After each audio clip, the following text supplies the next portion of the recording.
Broadcasting from the business capital of the world, this is the Podcast Business News Network. We are back with our fun, crazy mom, partner, amazing woman, daughter, coach, empath, Kat Schwarz. How do I introduce you? There's so much to you, who you are. Well, it's so funny you said fun because I was gonna say this is like episode 7 of 9, and I'm like, I'm having so much fun. It's just like meeting with an old friend every week. I'm like, oh no, I have to go to Telepathically work now. on the same level. That's awesome. Aw, thank you so much, Kat. How are you? I'm good. I feel great today. Me too. Some Yeah, energy in the spread some air. positive vibes. Yeah, for sure. All right. Well, please, for everyone who's listening or watching, please introduce yourself. Thank you. Yes, my name is Kat Schwarz. I am the founder and um, I'm the founder and CEO of Compassionate Healing Services. I can be reached at info@compassionatehealingservices.com. My website is www.chs, the first 3 letters of Compassionate Healing Services, yoga.com. And my phone number is 856-334-0018. Awesome. Excited to have you back. Hi. So fill us in. How's your week been? What's happening? You're clearly in a good mood, and I'm sure we're going to have a great conversation. What did you have in mind for everyone today? Yes, well, just a little old topic of God, but we'll get there. We'll get there. I feel great because it's been a really tough week. I shared with the listeners last week that my older son had been diagnosed with COVID. So, we got through that as a family, Okay. and there's been other sickness in the air, but it feels like everyone's healthy, and it's sometimes it takes a hard time to really appreciate the easier times. Right? Absolutely. So I'm feeling grateful again, and Has he and recovered? Is he okay? morning. Oh yeah, everyone's Okay. feeling Good, everyone's good, good. great. Yep. And I just wanted to say that this morning I actually got my final step of the Reiki attunement process, and I am now officially a Reiki Master of Masters. Thank Congratulations. you, which means that I can attune other Reiki masters. So I can now attune to all 3 levels, Reiki 1, Reiki 2, Reiki 3. So look for upcoming offerings Drop with my Reiki pen. classes as well as Reiki, Taking notes. Reiki attunements, Reiki classes, Reiki Wow. sessions. It is really at the heart of what I do. And, even the word Reiki for me, which is the Japanese word for universal life force energy, is what we could call God, right? There's a lot of words you can use. You can use the word God, you can use the word source energy, you can use the word universe, you can Love use the it. word Love it. Love angel, it. Yep. right? That we're all talking about the same thing. You can use the word consciousness. That's the one that science would most buy into, because science has never proven where thoughts come from. We know a lot about the brain, but to a large degree, it's still a mystery. And specifically in the realm of where thoughts are generated. And the reason they can't figure it out or find it in the brain is because it's not in the brain. Our thoughts are generated, our thoughts are received by us. Yep. Now, we have 2 parts of us, right? We have a human part and we have a divine part, right? Or that soul part, that eternal part that will never die, that is eternal, is still you. That larger part of you, that connection still exists. And so, and because we live in a society that's very patriarchal in nature, right? That's white supremacist in nature, that's capitalistic in nature, that has contributed to a collective sickness, in the mindset. And we have our thinking mind, our important thinking mind. I'm not a spiritual teacher that will ever say we'll dissolve the ego. Those people are the most egotistical among us, because the ego is how we focus. The Yep. ego is that thinking mind, right? And your ego, your mind, your thinking mind does so much for you. It allows you to focus, it allows you to understand math, it allows you to function in this society. But it can also really get in the way, because so many of us have been conditioned with really crappy beliefs about ourselves, right? Whether it was from our families of origin or just the society that we live in. If we don't have a body shape that looks a certain way, or a skin color that's light enough, or are conventionally attractive or have, no disabilities. There's so many reasons we use to exclude other people in the society that are, um, that are really contributing to the sickness we were all so worried about. Right. So it's like we're all so focused on the problem of suicide, or the problem of addiction, or the problem of homicide, or the problem of war, or the problem of, fill in the blank.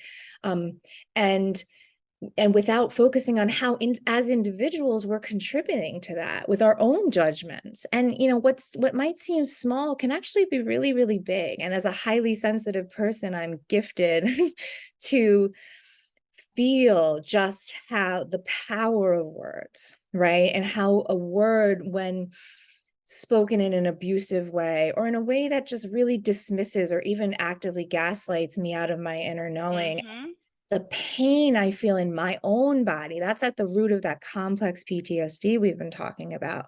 And I want to go back and clean it up a little bit, because I feel like I didn't do as good a job as I wanted to explaining what specifically encompasses complex PTSD. So I think it's pretty understandable that for PTSD, it's usually related to a specific incident, perhaps a horrific Yep. incident. Like, for instance, being involved in the a bombing, or something like that nature. A friend of mine was a witness to the Boston Marathon bombing, for Ugh. instance, and lives with PTSD.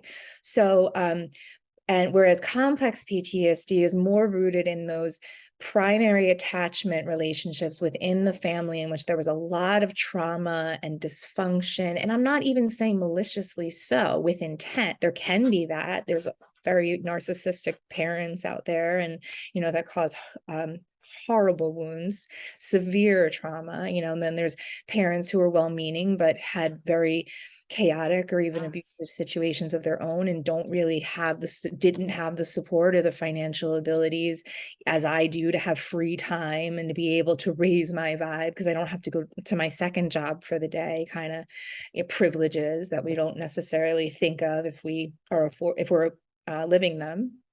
And um and there I lost my thought again. So It happens. I heard an energy. I heard a weird sound on the board. I don't know. It's your energy coming through. Weird things happening Oh, sometimes. wow. Okay. Maybe I'm getting a It was like, reset. woo. Yeah. Oh, I was wondering, I'm well, like, did she hear it? I'm like, what's oh, going it's on? real. I The have a energy. headset issue. Now I'm like, what's this sound? Did you hear it? So I didn't. Sounded like a I computer didn't. restarting. It was, So, oh, well, I'm not surprised. I mean, we were talking today in Reiki Master of Masters training, and we're dealing with energy. So, I mean, I have shorted out cash registers that I know it's because of my energy, or it's honestly very annoying because my phone rarely, sometimes has a really wonky time. So no, I'm not surprised. And it was the reset I needed. So thank you. Because wow. I still want to go back and clean up this. What is at the root of complex PTSD? So the hallmarks of complex PTSD, as I have come to understand them, and I want to be really specific about this and come back to it, because this is not even in the DSM yet. And that's a big problem. The DSM is What's the DSM stand for the specifically? DSM, I believe it's the Diagnostics and I Statistics don't know it either. Manual. Okay. Okay. And Okay. it is the book for psychiatry diagnoses. So if it's not in the DSM, it would be considered, not scientifically substantiated and Mm-hmm. validated. And that's a huge problem, since the ACEs study shows that the majority of us are suffering to some degree with this truth that we have had very dysfunctional or even abusive relationships in our childhood that are bleeding into our current relationships. And it's why none of us know how to fight without killing each other, or divorcing one another, or bullying one another, or manipulating one another. We literally never learned um, how to cope with intense emotions, because emotions are intense. I mean, if you're standing in the middle of a wave, whether it's grief or rage or sadness, depression, I mean, it can feel absolutely debilitating. It can cause someone to take their own life, especially if they don't feel any hope that it's ever going to change, much less that they're worthy of that care. right? Mm-hmm. So much that goes into someone even accepting help. They have to feel worthy of that, right? And that takes a certain level of conditioning that not all of us were afforded, myself and my partner included, right? Yeah. So the hallmarks are the traumas are experienced over and are numerous and occur over a long period of time, typically in the developmental stages of life. I will say, though, that women who go into abusive, domestically abusive situations and live with that hell can very well just develop complex PTSD. So Mm. it's not like you have to be abused Yeah. only in childhood for this to be a reality for you. So the traumas experienced are numerous and occur over a prolonged period of time. The traumatized person's powerless to change the situation. That's usually where the child comes in. The child can't just move out, right, and go find a True. job, right? So Mm-hmm. just like oftentimes women in domestically abusive situations don't see any out, right? So Mm-hmm. you feel powerless to change the situation. You see these traumas as just your reality for a very long period of time, if not a lifetime. Um, and another hallmark is that complex trauma is typically relational trauma and therefore triggered only within the context of relationships. So that makes sense then why so many people will say, like, oh, my mental health, I was Yeah. fine when I was by myself, but as soon as I And got then into as a soon as, relationship, or as soon as my mother called, or as soon as my brother and I, saw each other, um, all of a sudden there's explosive grenades emotionally going on everywhere because it's it's that old wound of, you know, I had to observe a long time ago, I'll be 44 in January, that, obviously aging is mandatory, right? We all yeah. age, but growing up apparently is optional, Yeah. or maturing is optional because I've seen people on their deathbeds, will, are still way more into I'd rather be dead, right and than alive, apparently. I mean, it's Mm-hmm. incredible what the ego will do, right? Um, so, and I want to circle back. So to another point I started to make. So I just wanted to be really specific about the hallmarks of complex PTSD. I hope that's helpful. That's actually Of course. I was reading from a post on my own Instagram account, Compassionate Healing Services. This post got a really good response that people had never heard it articulated in quite that way. So please go check that out and give it a like and a follow and a share. But in addition to that ego mind, that is our human self, we do have access to, if you will, the thinking mind of God, Mm-hmm. or source or universe or your angels or guides, all one word, guys. We're all one. Like that's really the point of today, is to let you know that I I've said it a few times and I'll reiterate. I have deeply, through my work as a physical therapist for almost 20 years, and then through my work as an atheist, because that was work. Yeah.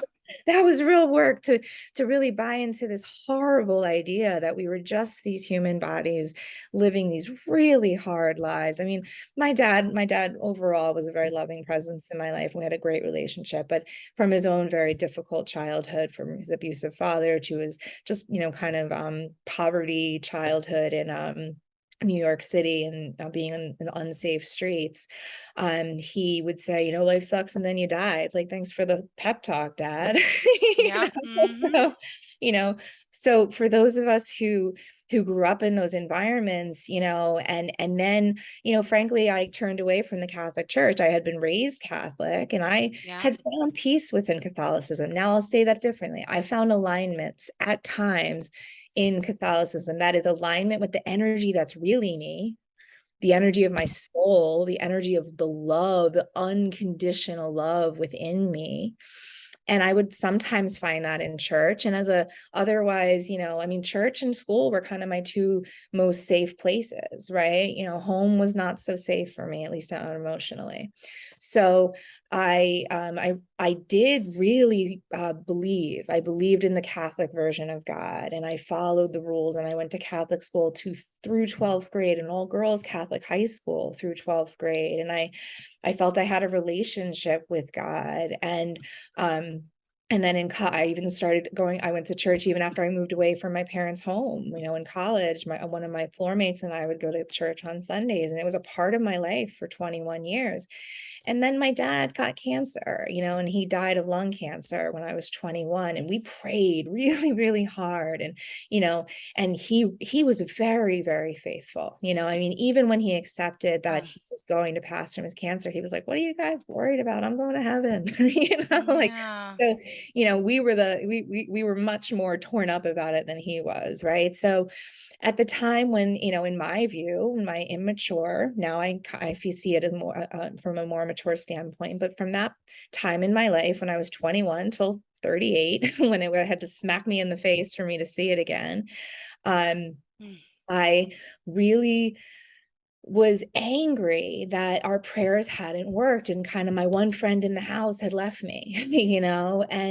and then some really, really horrifying truths came out about the Catholic Church in regards to pedophilia rings and Uh, cover-ups and things of that nature. And even though I had personally never had an experience like that with a priest, and I had many close encounters with priests, like, it doesn't matter, right? Like, yeah. you know, you can't just pick out the shiny parts, right? You have to look at the whole. So I turned away from it, and I was very angry with God. And I essentially decided that, having dedicated my life to physical therapy, that was how I wanted to be of service. Yeah. And I wanted to, you know, really help people in the way that I could. And even though I didn't believe in a God, I did believe in other Yeah. human beings' ability to kind of band together and help each other. So I kind of settled on this one, atheist. If I was leaning anywhere out of atheism, it was into like secular humanism, where like I don't believe there's a higher power, but I do believe that we are here to love each other and help each other as best we can.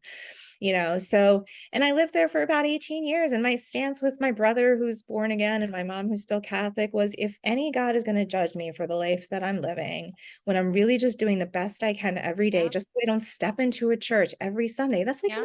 that's not a God I want to hang out with. I Yeah. don't know, So I just, but at the same time, I was really struggling with my mental health, as I've shared. I had a suicidal crisis. And by the time I was a mom of two, with a birth trauma behind me and so much other trauma bubbling up to the surface, in a marriage that was failing, and new to me revelations that I was actually attracted to women, it was a really, really A transitional. Yeah. lot. It came to a head in 2017, and I almost didn't survive it because I was doing all the things. I was taking the medications, including mood stabilizers, because they were telling me I was bipolar, basically because I Hmm. was saying, "Hey, I'm not happy." And just because you don't see the people who I've entrusted my heart to, or born to, Yeah. you don't see what I see behind closed doors, doesn't mean it's not happening. Exactly. And I was just getting gaslighted further and further into believing, like, you should be happy. The things you're saying are not true. You're exaggerating, you're crazy. Like, the doctors are telling us you're bipolar. We can't trust anything you're saying. It was just, and I also had a narcissist in my midst. My Mm. best friend of 20 years was a narcissist. So it was a real storm, to To say say the the least. least. And and Yeah. the saying went for me, so was so true for me. Religion is for people who are afraid of hell, and spirituality is for people who've already been there. And I was in hell in 2017. And not only was I taking their medications, but I was going to the therapy sessions. I was doing the EMDR. I did 14 months of DBT skills training. I was taking Oh, Xanax, which could have killed me, just to withdraw from. And then I checked myself into a partial hospitalization program, where they tried to take away the only medicine that was helping me at the time, which was cannabis. And I had to get to the point where I pulled the alarm bells with my mom and my husband at the time and my doctor. And I said, I cannot get these horribly loud suicidal thoughts out of my head. So we need to change something, or I'm not going to survive this. oh. I wasn't expecting that. I'm sorry. It's okay. It's okay. Feel free, please. Kat, it hasn't been easy for you. You've done so well, but it's still a place that's going to hurt when you go But you back know what breaks there. my heart most But about it is what I've shared with so many. For me, it could have been worse. that's what my book is called, because I want to highlight that I got to this point, and for me, it wasn't even that bad. It was no what happened to me happens to so many. And we normalize it. And when we put it in a curriculum, and the abuse just continues in schools and in hospitals, even. We'll talk about that next time. My crusade against the BMI and the prescription of weight loss. It's such a baseless piece of crap, but we'll go into that next time. But so yeah, so I went to hell, and I can even go back there. If I put myself in that state, it was beyond hard. But I'm a mom, and if you're a mom, you get it. I wasn't leaving them. So to me, that meant, I love, there's a line in a Pink song. I think it's What I Know So Far, even I can't teach you how to fly, but I can teach you how to live like your life is on the line.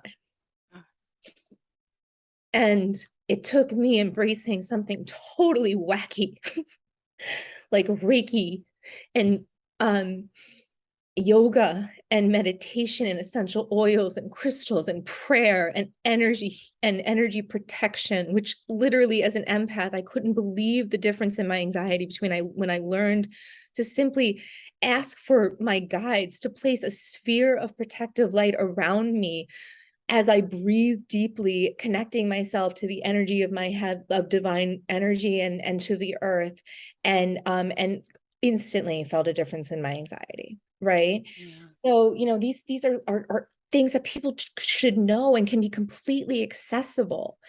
And what I want to do, you look on my website, unapologetically, my prices are high. And compared to what I get when I sign up with other healers, because I do my own healing sessions, I know that I give a high quality product and it's worth at least that, right?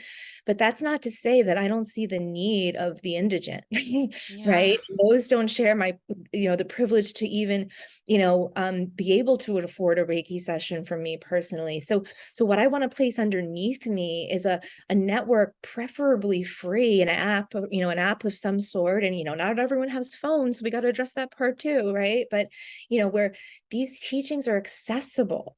They're accessible via classes, via webinars, via emergency services within an app, where it's more like a mental health emergency, where maybe like me, you're in a relationship with someone you love desperately, and it's mutual, and you both want to be there forever, and both of you have been through pretty severe trauma in your childhood, and maybe you're both living with complex PTSD, or like my partner, complex BPD, right? And when you get into arguments, it's an emergency, right? Because something has been triggered that's really hard to stop. And what are the options right now? Now apparently there's a mental health number, 988, right? I don't know that much about it. I need to, because what I think it should trigger is a mental health ambulance right to your house, with a Reiki master in the back, and essential oils and crystals and aromatherapy and sound bath healing, and so many different options that we could use to just align someone's energies, and then listen to the person having the emergency. Stop putting crap in their mouth or in their arm that silences them, and then wondering after their 72 hours psychiatric hold they're not better. They're going back to the exact same relationship or the exact same environment. And I said in the last episode, you cannot heal in the same environment that made you sick, right? Can't. So, it just makes sense. And, I'll end, because I see we've gotten through so much time.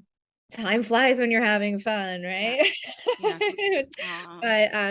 But I want to end by saying that you don't have to believe me, and you might go to the day you die thinking that I'm a crazy person, and that's okay. I've labeled myself as such, right? I fully own that I believe that we are all one, meaning we are all part of this source energy consciousness. We are each individual expressions of this source energy consciousness, having very valuable experiences. Whether you agree with me or not, I honor the value you bring to the collective. And if you want in this lifetime to realize, because I said when I talked about my spiritual private investigation services, it's not that your loved ones are on a cloud waiting for you to die. It's that they're right here and now, present in this moment, within you, in a frequency that you have to tune to. You have to tune this body to the frequency of love. You have to tune this body to the frequency of relaxation and joy, and realize that that is your spiritual purpose. It's not to follow some 2,000-year-old rule book. It's to listen to Jesus, to Christ consciousness as he exists today and has evolved along with us. These are really big concepts to cover in a half hour, right? It really is. Yes, we need more time than that. We need an hour show.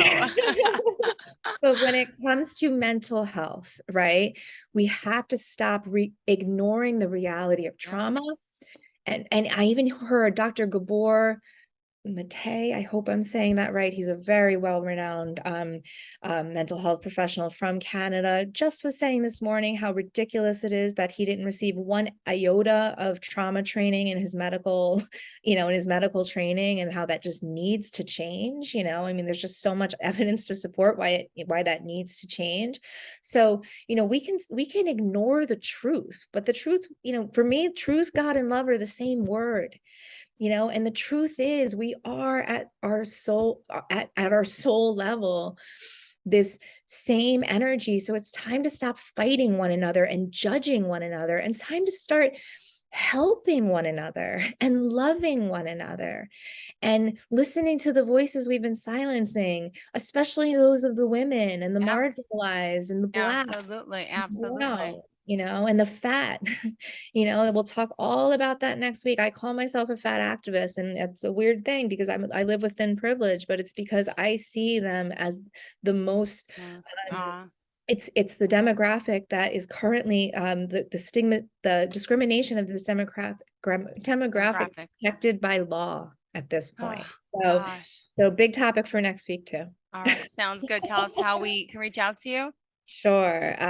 chsyoga.com is my website. info@compassionatehealingservices.com is my email. Instagram is Compassionate Healing Services, and phone number 856-334-0018. Great. Thank you so much. Pleasure to have you here. We'll talk soon. Chat soon.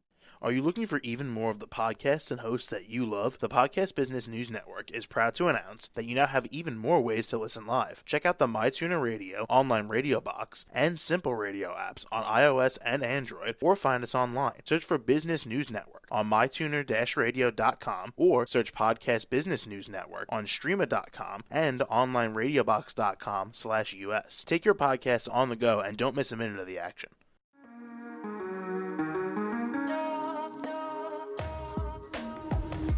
Broadcasting from the business capital of the world, this is the Podcast Business News Network. For nearly 2,000 severely injured veterans, everyday life has become filled with barriers. Day-to-day simple tasks can become pretty daunting. I have to carry my chair up 2 flights of steps or have somebody do it for me. What scares me the most is just the falling. When I'm struggling with my house, I think, to have that one great barrier just knocked down, it's crucial. Home for Our Troops is a wonderful nonprofit that builds a mortgage-free, fully adaptive, handicap-accessible house. And there's no catch. It'll be our very first home that we've ever owned. This is a game changer. This is where your life begins again. We need you to join us in completing this important mission. Please visit hfotusa.org and help build homes and rebuild lives. Because of you, everything's going to be okay.